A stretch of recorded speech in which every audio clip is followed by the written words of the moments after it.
This is a Rogue Media Network podcast.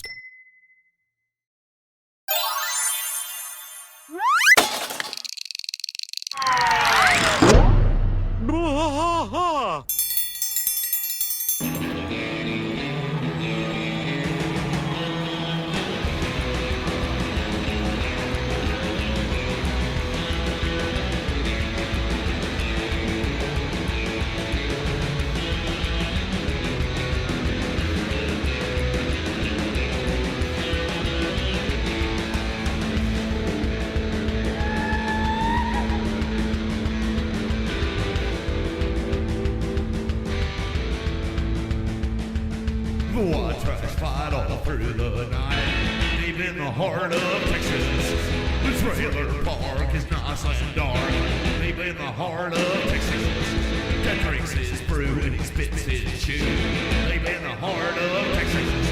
The TV blares, but no one cares, deep in the heart of Texas. Here we go!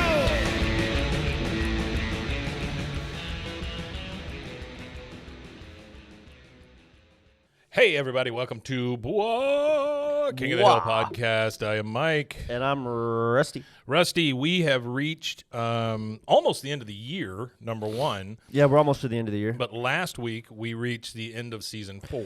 Yeah, we did. We wrapped up season 4 with the Country Bonanza episode. Country Bananas episode, yeah. There's a lot of country artists in that last episode. So I think what we told people was that we were going to do a season 4 kind of wrap up. And I want to make sure that we get that done, like we said we would. Yeah, for sure. So season 4, a lot of really good episodes. Really good episodes. And going back last night and looking through every episode, like just reading like the quick synopsis and all that of each episode. Yeah, I forgot how long that season was for us, Mike. That was it's a long season. That really was 24 weeks. That's right. Which is better part of it, well, almost a better part of a full year. It's so, like 6 months. That's. But there's a lot of good episodes. Yeah. You get Bill-centric episodes, you get Cotton-centric episodes, Peggy-centric episodes, Bobby-centric episodes. Yep. You know what episode I'm really waiting forward to? What's that? That we haven't reached yet is a Con.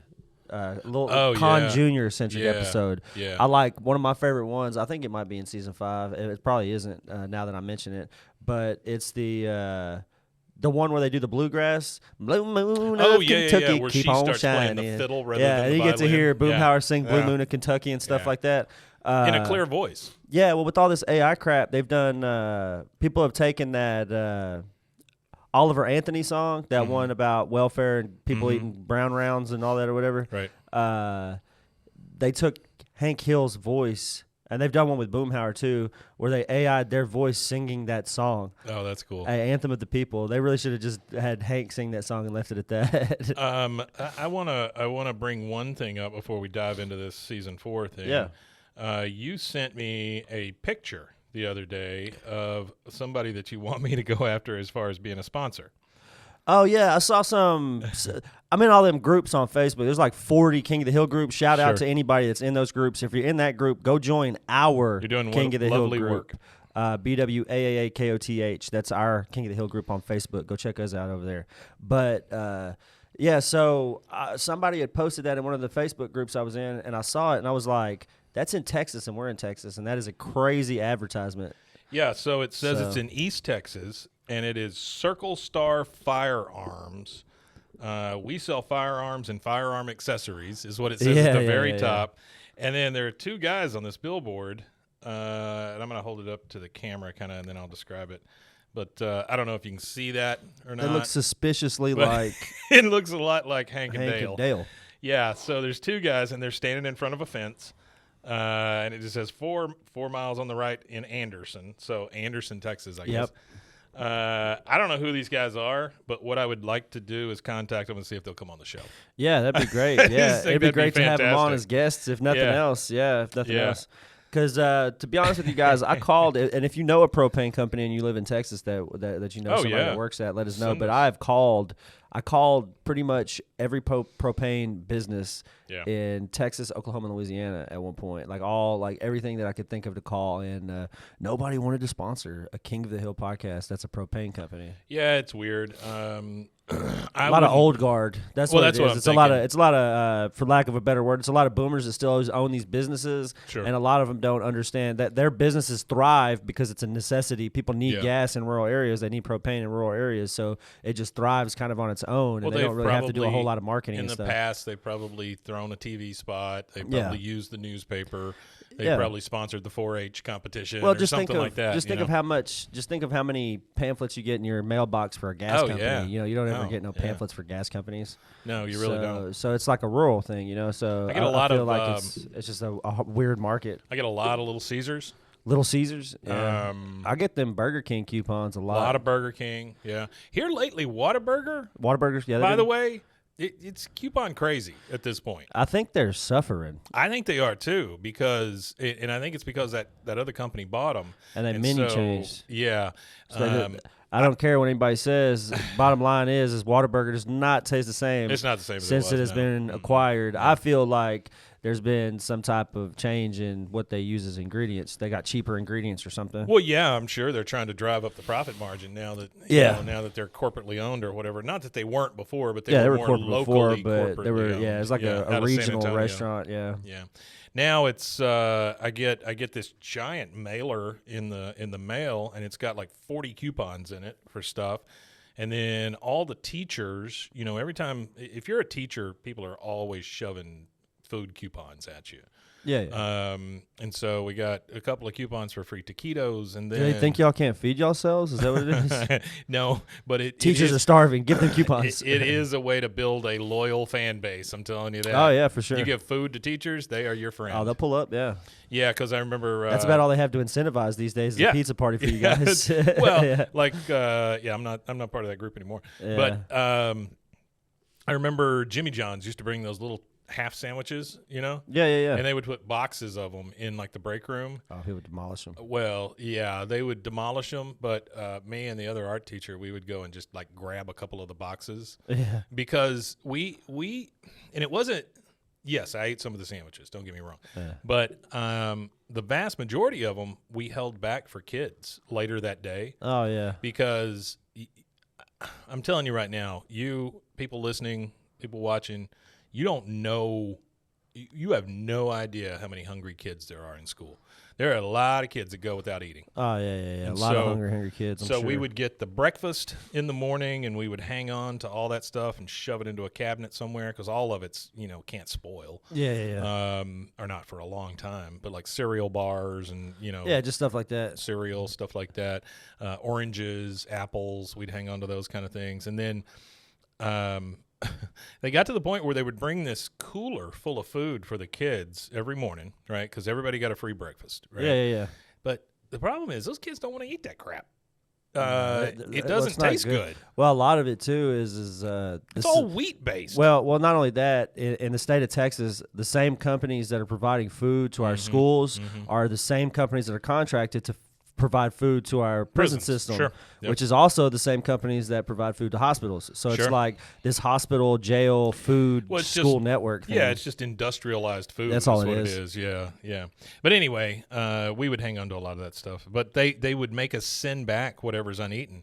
And guess what? My cooler always came back empty. Yeah, because I'm putting that crap aside, and I would feed a ton of kids later that day. So, anyway, okay. So season 4. Let's talk about it real quick. There is an article that I found. It's from Series with Sophie. Don't know who Sophie is, but she's shout out to Sophie. They have done a fine job of writing an article here that basically lists the top 15 episodes out of season 4. We won't really go over all 15, but I'm gonna kind of do a drive-by on each one. Yeah. So number 15 is Won't Pie My Neighbor, or Pie May Neighbor. Yeah. This is the one with the Buddhist monks. Yeah, Won't You Pie My Neighbor? I really like this episode just simply because it shows how much affection Bobby and Connie have for each other. I liked it because Bobby would do just about anything for her. Fa Zhu from Disney's Mulan. The monk's voice. Okay. He was voiced by the voice actor who right. did that movie. He was also was in Stargate SG-1, MASH, Charlie's Angels, all kinds of stuff. This guy here. This one is yeah. The reincarnation of Lama Sanglong is who they think Bobby is, and then Connie learns that llamas are not allowed to have girlfriends. Yep. But it turns out really well. It is rated 7.63 out of 10 by 125 different voters, so it's a pretty good episode. Number 14 is Helenium. This is episode 10, season 4. This is the Y2K crisis. That's a good one, yeah. And this is the one where Hank goes a little nuts. It's the most nervous and nuts I've seen Hank since the show started, I think. Right? Where he kind of buys into the Y2K thing, runs off with the fuel and all that stuff. Buys into, yeah. This also got a 7.64 out of 158 voters. Number 13, Transnational Amusements presents Peggy's Magic Sex Feet. This is probably my favorite one of season 4. Yeah, that's a good one. It is so weird and so out of whack. The fact that Peggy so easily gets pulled into this fetish website to show her big ass feet is just, and then doesn't even think about the fact that she's squashing eggs with her feet. I mean, that's a pretty big red flag there, Peggy. Then you've got number 12, moving on up. This is Luann moving out and getting the housemates that are all crap, and Hank kind of watching Luann grow up a little bit. Which this is the one where they share a beer at the swimming pool at the end, right? Yeah. The swimming it's pool. good stuff. Number 11, a beer can named Desire. Hank wins the Alamo contest, and he's supposed to throw a the football contest. Football, yeah. And who is it? Who's the Don Meredith. It's Don Meredith. Yeah, quarterback Dandy Don Meredith. Meredith. Yeah, and he goes to New Orleans to try to throw the thing and misses it, but. And then Hank gets mad because he had the jacket on and all that, and he was like, "Well, man, I threw the throw 100 times with my jacket on and made it." Yeah. But my favorite part of that episode is Bill and his 3 lady cousins. Oh, the Dixie Chicks. Or the chicks. That's the fantastic part, where Bill, for some reason, is a sexy man all of a sudden. Which were voiced by Marty McGuire, Natalie Maines, and Emily Robeson. Ah. All right, number 10, To Kill a Ladybird. This is Bobby with the raccoon. The raccoon episode, yeah. I like that one. That was pretty good. Yeah, it's good stuff. I like how Dale runs off into the woods because he's got rabies, or he thinks he has rabies. We're all the way up to a 7.7 out of 10. Okay. Number 9, Cotton's Plot.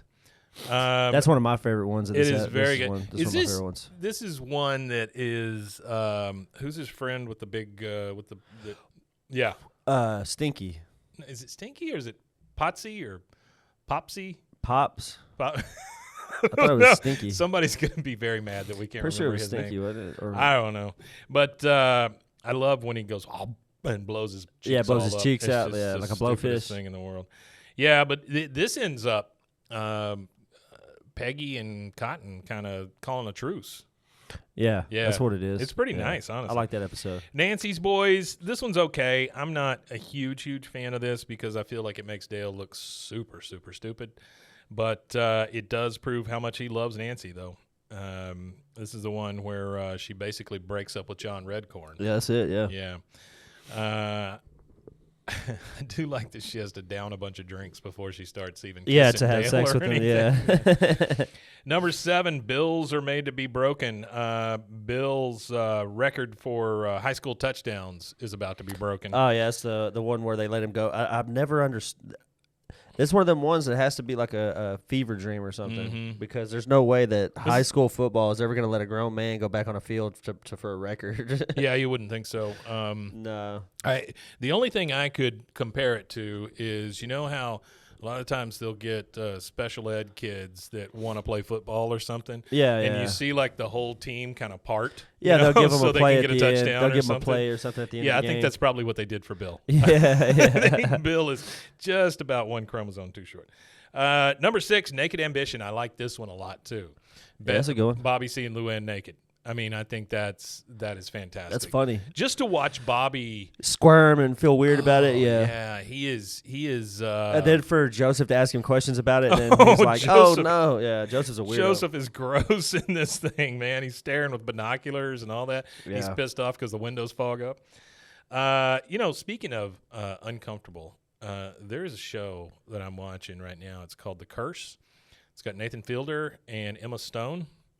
And they basically play kind of a Chip and Joe characters they're starting this home renovation show. Yeah. And it's in a place called Espanola in California. And it is one of the most uncomfortable things I've ever witnessed. It's made by A24, so I understand, they're very good at making you feel uncomfortable it's their in job, movies and stuff. But Nathan Fielder, I don't know if you know who he is, but that guy who did Nathan for You, and then he also did The Rehearsal. Yeah. He is. I used to think that he was just kind of one of those guys that came off the Daily Show and stuff, but this dude is. He's like if Andy Kaufman had embraced media. Like if Andy Kaufman went, oh, you know what? I can just make uncomfortable TV shows or something. Yeah, that would be it, yeah. That's what Nathan Fielder is. Like he showed up on the Tonight Show the other night just in like these sunglasses and his hat, smoking a cigarette and stuff, and he was like, oh, yeah, this is the real me. Well, it's not. He's just David Letterman's supposed to be on Colbert. Really? This week, I believe. Oh, that's cool. All right, so let's go number 5, Hank's Bad Hair Day. This one's good, too, where the barber goes nuts. That is Bill Murray's brother goes insane, and then Bill ends up giving him a haircut that costs $900. $900 haircut, yeah.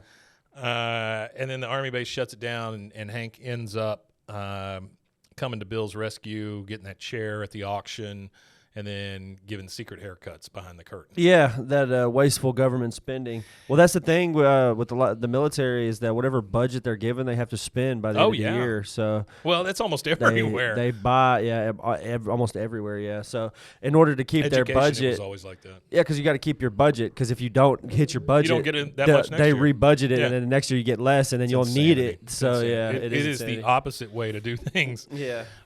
Number 4, Flush with Power. This is season 4, episode 22. I like this one one too. That was one of my favorites. That's probably like in the top 3. It was Hank's plot and this one are in the top 3. This one, honestly, is a lot like the one that we're going to start season 5 with, because season 5 is all about voting and all this stuff. And so this is it's always showing Hank's like civic responsibilities and how serious he takes these things. He takes it pretty serious. He takes it so serious that he thought it was so wasteful what they were doing for toilets that he got him put on like city government just to change the policy and then quit. I love when he and Bobby are at that window and he signs the thing and he goes, okay, now what? She goes, you're in. You're in. Like, oh. He was like, oh, okay. America. He thought he was going to have to run, yeah. Yeah, I like that one a lot. Yeah, that's a good one. Number 3, Hanky Panky, season 4, episode 13. This is where Debbie gets shot, right? Yeah, that's the where I think Hank smokes the joint. This is where Hank smokes the joint, and Sugarfoot's. This is where you get Peggy's Sugarfoot's, right? Or is it the one right after that? It's one of those two. Because it's back to back Hanky Panky and High Anxiety. And then High Anxiety is the one where he smokes weed. Yeah. And actually, it's funny because Adult Swim. Because that's where Debbie's found in the dumpster. Yeah. And Adult Swim actually rates that episode TV-14 when it's usually a PG show. Yeah. They rate it TV-14 for references to drugs, gun violence, and unintentional suicide. That was the. Okay. And then they even put a PSA at the end of it. I think. Cartoon, folks. Yeah. But he does unintentionally smoke a joint, and that's pretty damn funny. This is a funny cigarette. It's so loose, you didn't tie it, right? Yeah. So number 1 episode of season 4, as told by Series with Sophie, is Aisle 8, season 4, episode 5. Con and Min go to Hawaii on a business trip, leaving Connie with the Hills. Min leaves Peggy with the Thicks. Anyway, basically, it is Connie gets her period. Yeah. And Hank has to buy. Oh, he has to run around for it and all that, yeah. Yeah. But what comes of it is Hank and Connie kind of have an understanding, And they kind of get to bond a little bit. For her. Yeah. Even oddly way enough. more than Peggy. way more than I think most people's dads would be. Yeah, that's absolutely I think most true. of them would defer that. Okay, so I want to talk to you about one more thing. Okay. Season 4 was great. Yeah, season 4 was awesome. We're headed into season 5 next Monday. Season 5. We got a Friday coming up where we're going to talk about a couple of emails, and we'll reference the one we read last week. Yeah. That person has asked us not to read any more of the emails without permission, and that's fine. We get it. So I'm asking your permission vocally if I could read your email. We're not going to read it 3 weeks from now. Yeah, not going to read the new email. But I think it might be time for us to spin something off this show. So I don't know if that means a new show or if that means something else in the Hill universe. I don't know exactly what that means yet. I was hoping that anybody listening to this could give us some ideas. So number one, I have always wanted to do – I love doing these review shows. Yeah, I like it a lot. There's a built-in audience. There's a lot of stuff that I like or liked in the past and some things that are being rebooted. Yeah, well, not only that, like going through these shows and stuff, it gives me a different there's stuff I've watched it 1,000 times. It gives you a different perspective. Well, not only that, I've watched the shows 1,000 times, and there's still things that I've missed that I go back now. Oh, and yeah, I'm like, absolutely. oh, well, I completely missed that. And only because at that time it had no context that mattered to me. Or, like it wasn't anything I could compare to my actual life. But now that I'm a little older, there's so many more things I can compare it to. So there are a lot of shows out there like this that we could take back catalog and review. Yeah. Faulty Towers is one that I wouldn't mind revisiting. I would visit some of that stuff. Faulty Towers is John Cleese. It was late 70s, early 80s. They're rebooting the show. Yeah. With John Cleese with being John like executive Cleese, producer or whatever. Something like right? that. I know he's involved in it, yeah. And so that might be fun. Or just British comedies in general might be fun. That kind of stuff. So that would be fun. We've got that. I mean, we could do Malcolm in the Middle. We could do Battle of the Planets. We could do what I would love to have happen here is that a few of our listeners maybe write in, send us an email or something and say, hey, I'd love for you to cover this show. Yeah. Or maybe you got a better idea. Or for anything, whatever. So the reason I say this is Bwaaa, another show on our network, that does horror movie reviews. They are spinning off a show called Abaddon Eyes about the Hell House movies. And we were able to get some really great interviews and stuff with people that were in the shows and things. And it's basically executive produced by Bwaaa. I would love to do that same thing with Bwaaa, be able to kind of spin something off that's in the same kind of form for sure. Or in the same universe or something like that. But what I'm asking from you guys that are listening, send us your suggestions. We won't start anything until after the first of the year, so you've got some time to get those in. Yeah, get it in. Let us know what you want to see us doing. Yeah, for sure. I just I think that you guys probably can come up with better ideas than we can. So please send your suggestions in. If you want to send them in via Instagram, that's fine. X/Twitter, that's fine. Email is always best, and we'll start compiling those, and then we'll revisit those on a Friday episode. And then I guess the last thing for this episode is today is Monday. Today is Monday. And Thursday is Thanksgiving. Yeah, it is Thanksgiving. So happy Thanksgiving, everybody. Happy Thanksgiving, everybody. Yeah, I hope you gobble till you wobble. Yeah, gobble till you wobble. I never heard that before. That's good. Yeah, no, that's awesome. I think that was on my grandmother's like kitchen towels. Or I thought you were going to say the ones. Yeah, it's on her grave. Yeah, she haunts us with her wobble. Anyway, happy Thanksgiving. Hope you enjoy it. Hope you're able to be around family and friends. And if you're not, just crank up some Bwaaa and you got it. Spend some time with us. Crank up some of that well-known Thanksgiving music and just sit back and relax. Yeah, the Thanksgiving. Everybody loves those Thanksgiving tunes.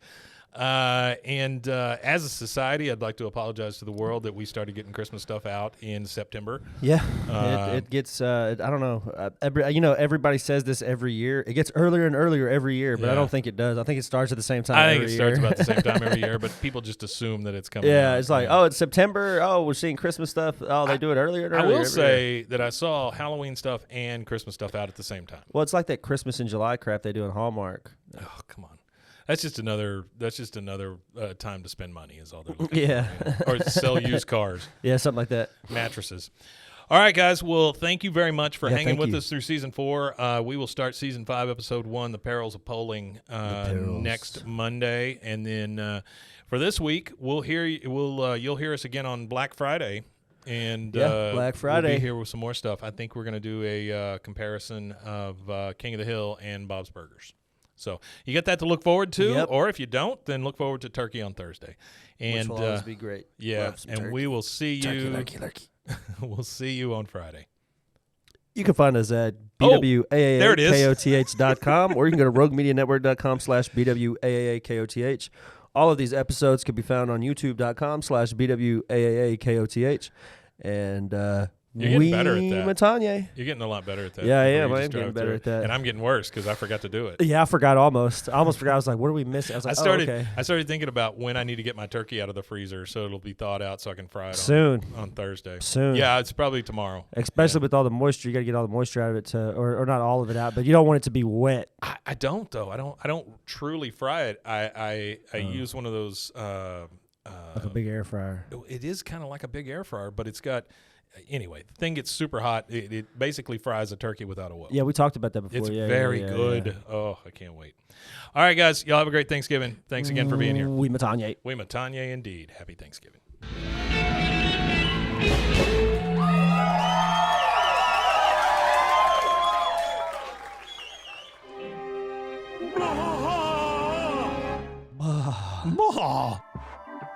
This has been a Rogue Media Network production.